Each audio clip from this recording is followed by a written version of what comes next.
I'm sure by now you've guessed it. Today, we will be looking at World War I, looking specifically at the airplanes. Canadian airmen served in the British flying services during the Great War of 1914 to 1918 in surprisingly large numbers.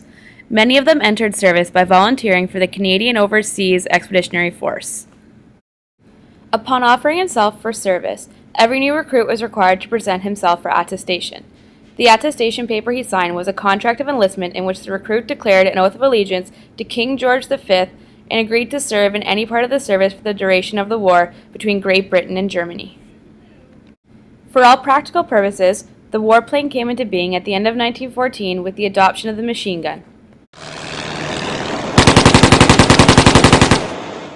In the early stages of the war, reconnaissance planes were used for observations of enemy troop movements and of artillery fire, and used to come into close confrontation with each other. Although these aircraft were unarmed, battle was joined using whatever weapons were available. A flying ace, or fighter ace, is a military aviator credited with shooting down several enemy aircraft during aerial combat. Canada's most famous ace was William Avery Bishop, and he joined the 8th Canadian Mounted Rifles at the beginning of the war. After serving overseas with the Canadian Expeditionary Force, he transferred to the Royal Flying Corps in December 1915 and received his pilot's certificate in 1917. Flying the Newport 17 and the SE-5A, the Lone Hawk was considered by some to be a mediocre pilot, but his extraordinary eyesight and consistent practice earned him a reputation as a crack shot.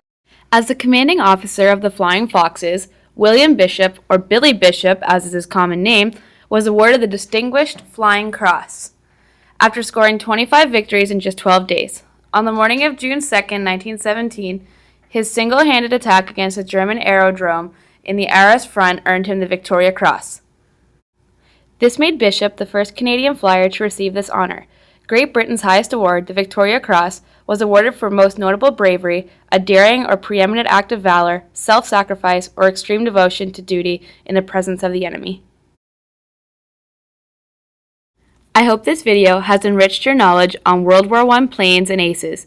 Use this video for help with your assignment.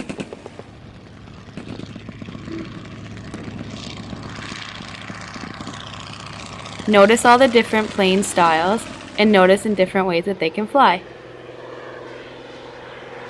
Can you notice any German planes or any distinctively British planes? Good luck with your assignment!